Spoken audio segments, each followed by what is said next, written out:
We as African people then must measure our education and how good our education is or how bad it is in terms of the degree to which it contributes to us maintaining our very biological existence, and to the degree to which our educated people contribute to enhancing the quality of life of ourselves as a people. Not whether one or two Negroes struggle to the top and then try to project themselves as some kind of role models for the rest, and then go out preaching some ideology of individualism, saying that you can make it if you only try. Ultimately, then, African people must take responsibility for their own education and must define education in terms of our own interests as a people. Education, by the very role it plays in the life of a people, must then, in the life of African people, be an African-centered education. In his powerful lecture, The Failure of the Education System, Dr. Amos N. Wilson challenges Black Americans to radically rethink the purpose and outcomes of education. He asserts that educational success must be measured not by the standards of the dominant white society, but whether it empowers Black people to maintain and improve their collective existence. According to Dr. Wilson, the education system as it currently functions is not designed to serve the interests of Black people. Rather, it maintains white supremacy by preparing Black children to serve the needs of others, rather than solving the problems of their communities. True education, he argues, should equip Black people with the tools to uplift their people, not just provide individual opportunities for escape or assimilation. Dr. Wilson makes it clear that the success of a few Black individuals, no matter how educated or accomplished, does little to improve the quality of life for the masses of Black people. He calls for a redefinition of the educated class among Black Americans, not as symbols of integration, but as a force trained to solve the social, economic, and psychological issues plaguing Black communities. Without this kind of focus, education becomes a mechanism of alienation and betrayal, as Black students are trained to elevate the very system that oppresses them while neglecting their people. The Japanese are not being educated for Black folk. The white folk are not being educated for Black folk. There's no group of people on this earth being educated to see to the interests of Black folk. There's no people who are in their right mind being educated to see to the interests of other people and to serve the needs of other people.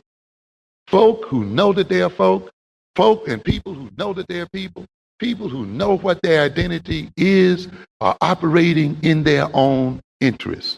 And it will continue to be that way. And people who are on top in the world, people who are in control of their economic and political circumstances, people who are major players in the world, are people who take responsibility for their own education and for the education of their own children. You do not see any group of people who are on top in the world, any group of people who are creating a life for themselves, placing the education of their children in the hands of someone else. And it is no way you as African people and we as African people are ever going to be in control of ourselves if we are not in the control of the education of our children. I don't care how much you talk to white folk about doing the right thing, how many suits you take before the Supreme Court, how many integration struggles you pursue and all of this. In the end, you are the only one who can be responsible for your education and the education of your children. No other people. And they've shown you that already. They said, okay, we'll let your kids into these schools. And you thought that was going to be the answer. And now you got them into the schools and you have them taught by white folk. And what are we complaining about? About the fact that they can't read and they can't write. So what have we gained? How can we then take responsibility for our children? And why are our children failing in these schools? Or why are they not getting the kind of education they should get? To a great extent, of course, it is due to our own lack of self-knowledge, of knowing who we are. and knowing what we are about and what we should be about as a people. And self-knowledge ultimately means knowledge of reality. Just doesn't mean knowing who you are in the sense of your own characteristics, your own strengths and weaknesses, and so forth. That's a part of it. But it's also getting to know the world and getting to know reality and how reality creates the person you call yourself and who you are, and how then you must interact with that reality in defense of yourself and in the interest of yourself. African people, as a result of being oppressed and as a result of being diverted by foreign ideologies, have lost a knowledge of themselves and lost the knowledge of where our goals should point to, have therefore then lost the knowledge of how children should be educated. The book, The Developmental Psychology of the Black Child, is a book about self-knowledge. Many African Americans operate on the idea that black children only differ from white children in terms of skin color, and that all children develop the same rate, the same way, with the same values and psychology all across the world, regardless of race. We've been fed that nonsense, and we believe it. And therefore, we assume then that our children should be educated exactly in the same way by the same people as white children.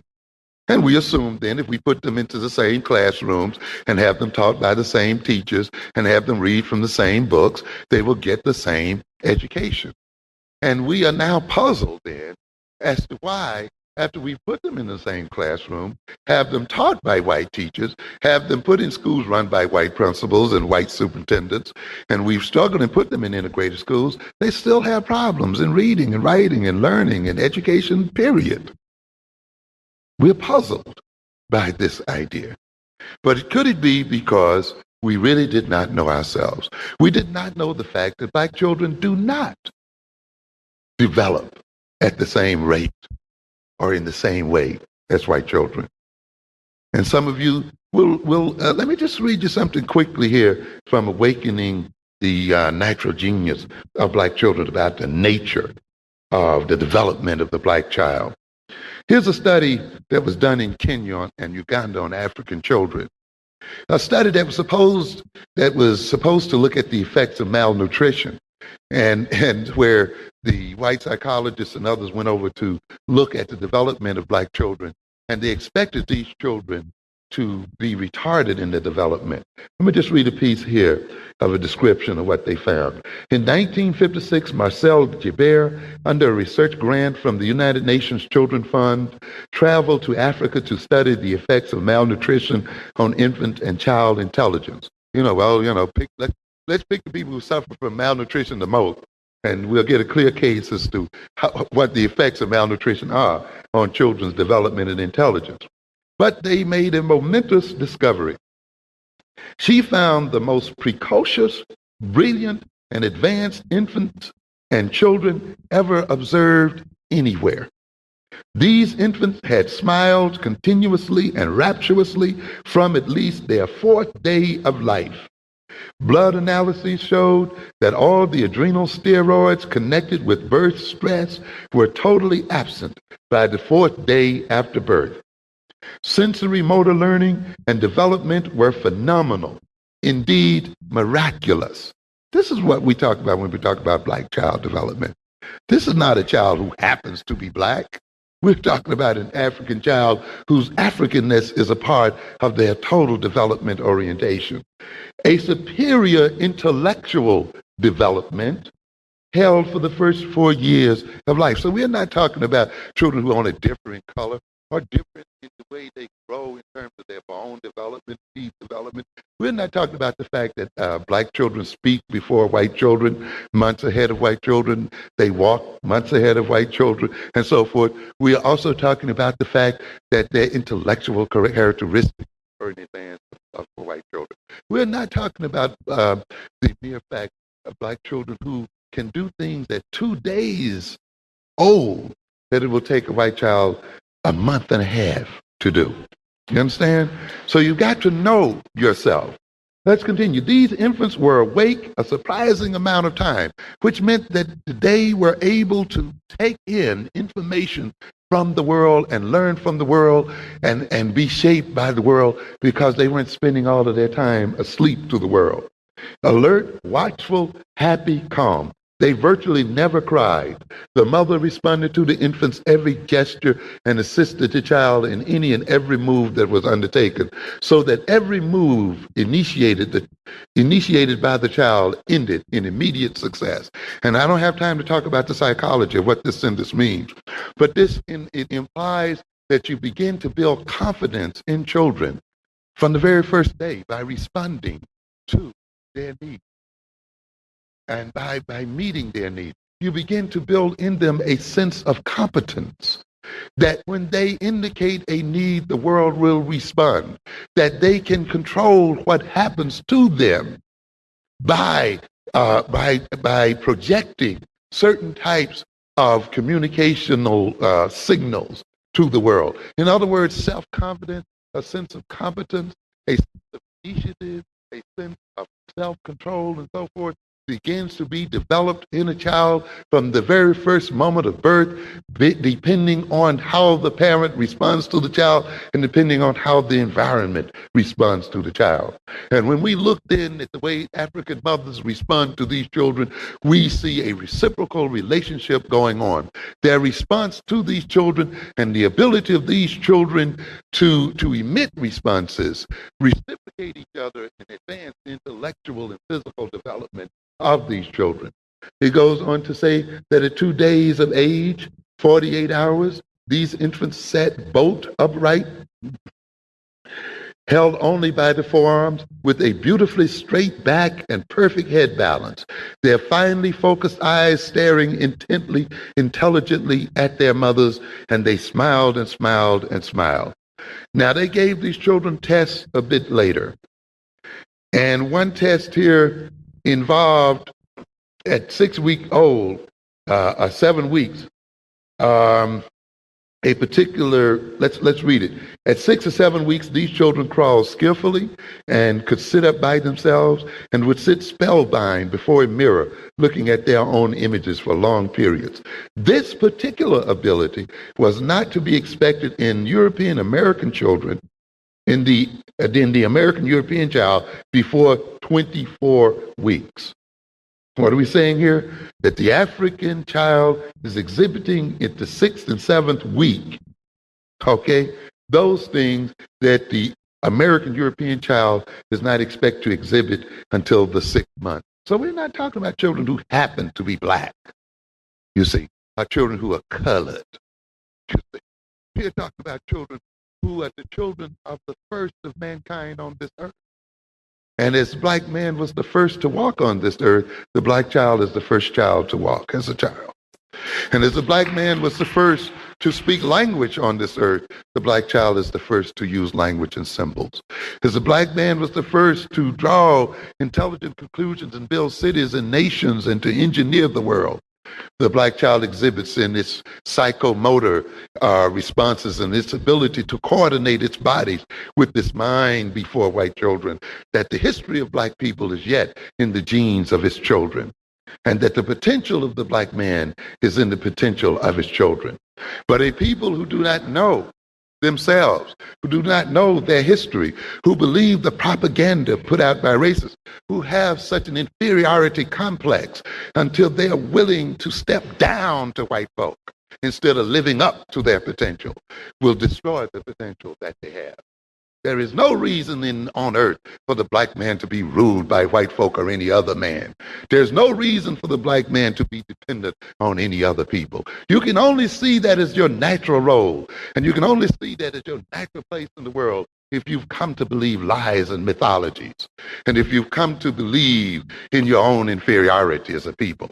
And the greatest damage then that is done to African children in these educational establishments today is done through the low expectations of African American parents and of the African American community and the low expectations of other people who have no knowledge of who African people are and the potential of our people as a whole. Therefore, you got to know who you are.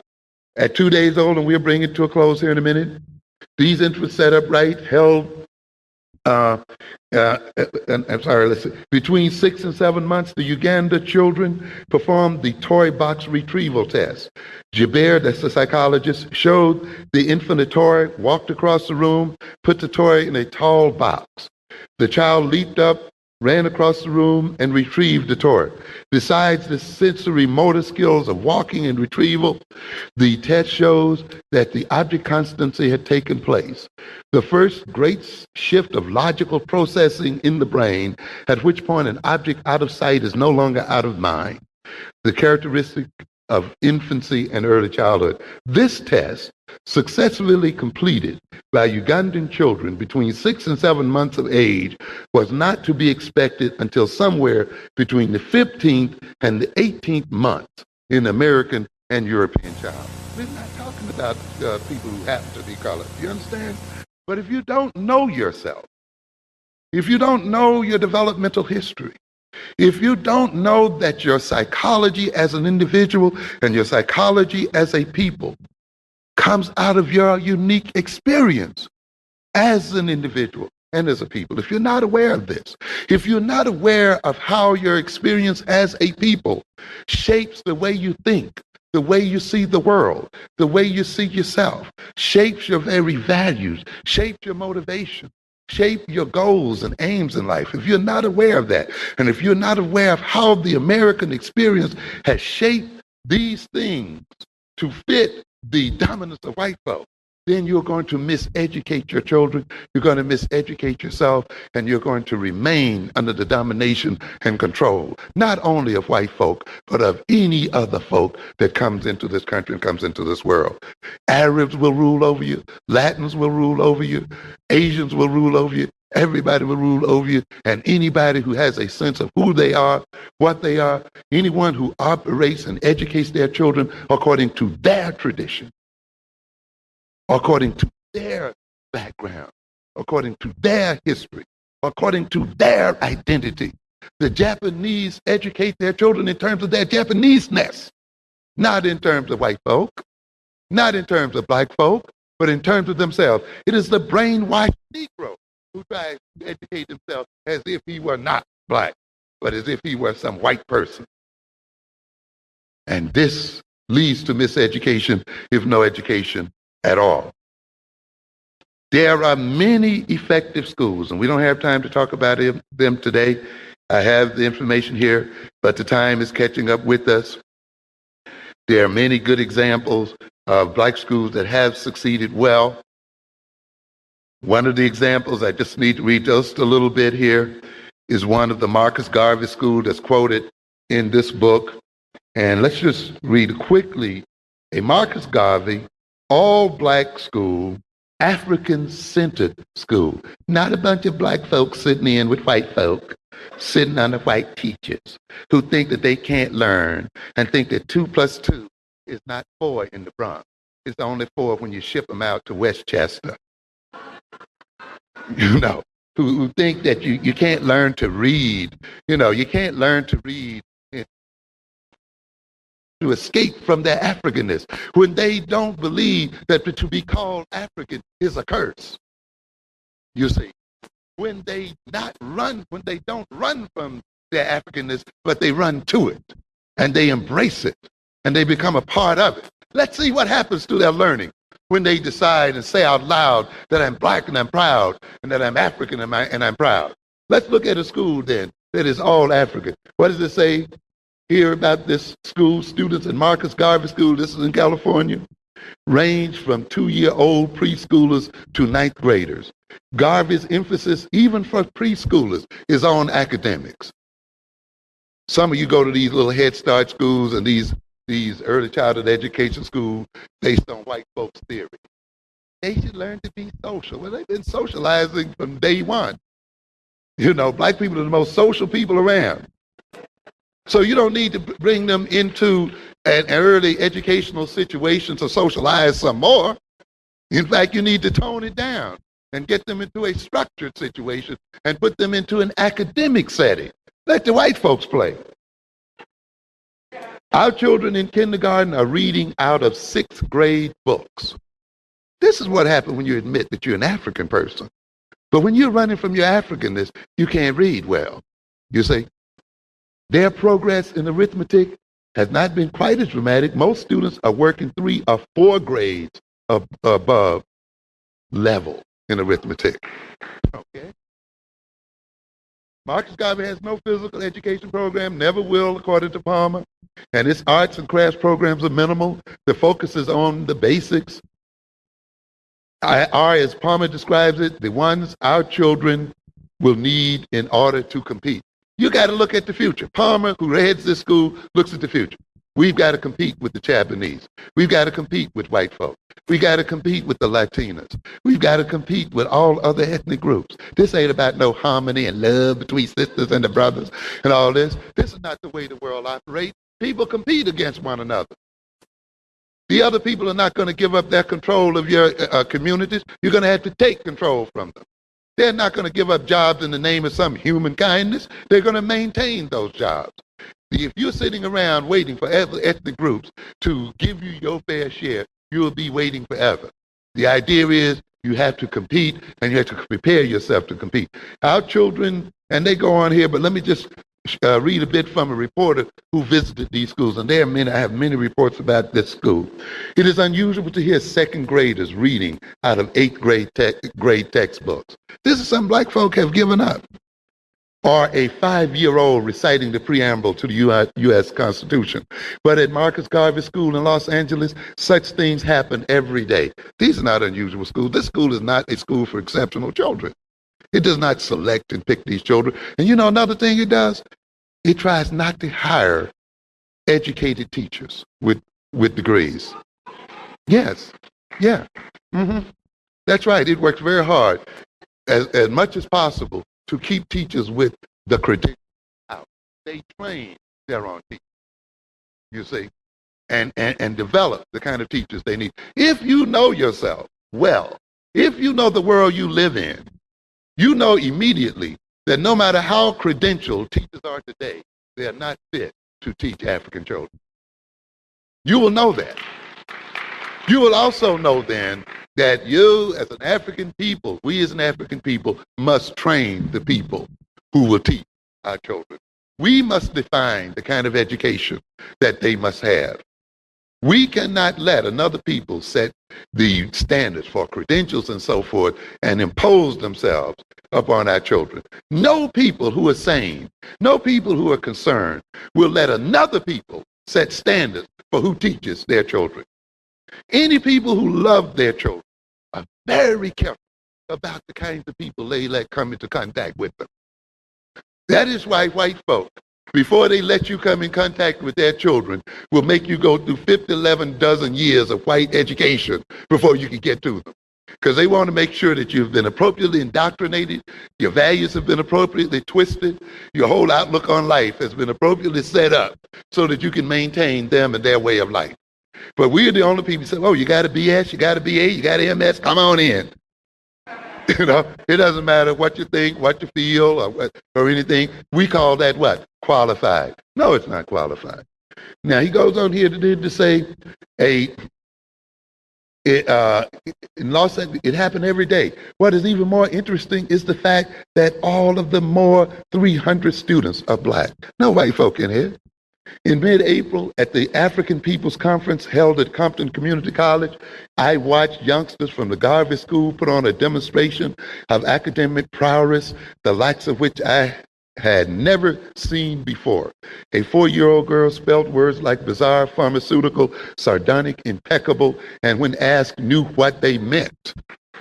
A 9-year-old performed algebra problems, 9-year-old, all right, perform algebra problems on a chalkboard set up on the stage, and 2 tiny tots had to stand on a chair in order to demonstrate their ability to write their names and the alphabet on the chalkboard. Claim your Africanness. I'm telling you, when you claim your Africanness, you're going to get your mind back, and you're going to get your intelligence back. I'll guarantee you. At Marcus Garvey School, 4th graders regularly work from 12th grade textbooks, and academic excellence is the rule, not the exception. And the principal of that school states this: we will spot any white school in the country, 3 grades, and outperform them in reading and math. Okay? This is the confidence that comes from knowing who you are and what you're about, and knowing your potential as a people. You don't have to beg and crawl and lay down in the street to go to school with other people's children to be the greatest intellects in the world. There's no need of it. You didn't do it before. Why do you need to do it now? In 1978, he had an opportunity to prove his statement. At the end of the term, identical tests were administered to both the Marcus Garvey 3rd grade and to the 6th grade of a public school for gifted children. The Garvey School 3rd graders scored higher on both reading and math. 3 grades ahead, gifted children, gifted white children. And I can talk to you about other cases here that I have here, where even black people in public schools who became dedicated to their public schools achieved. The schools who this is by Dr. Barbara Sizemore, who studies effective black schools. The children who attend this school live primarily in public housing, the Bedford Housing Authority, that is on Bedford Avenue. We're speaking here in Philadelphia. And a low-income census zone surrounds this school. 77.9% of these children get free and reduced lunch. Around 78% come from single female-headed families. And also the turnover rate in the school is 57%. That means every September, 57% of these children don't show up. They go to some other school or they transfer or whatever. In this school, in the past year, 1989, on the California Achievement Test, which was administered in April of 1989, 91% of these children scored at or above the national norm in mathematics, with 55% in the top quarter nationally. This is a school which is 98.9% African American. This was the highest achieving elementary school in the city in mathematics, not of black schools, but schools in general, of white schools and others. There are other instances mentioned here as well of the Madison School in Philadelphia, again in a so-called poverty-stricken area. The African-American children in Madison School have reached or exceeded the national norms in reading, and the white norms in the system. Pittsburgh has 3 norms: the black norm, the national norm, and the white norm. These children have exceeded the white norm in reading for 5 years in a row at the Madison School. So what are we saying here, ladies and gentlemen? We're saying here that we have it well within our capabilities as a people to take the schools that we have to advance the intellectual development of our children, to educate our children in any way we see fit, if we come to know ourselves and if we take responsibility for ourselves. And it is no great mystery as to how this is done. I have here a reference to an article, I think it was last Sunday's New York Times here, magazine, it was February 21st, we shall overcome, this time with algebra, talking about the Bob Moses story and Project Algebra, and how he is taking an educational approach based on the history and experience of African people, and using that educational approach to advance the intellectual development of black people in mathematics.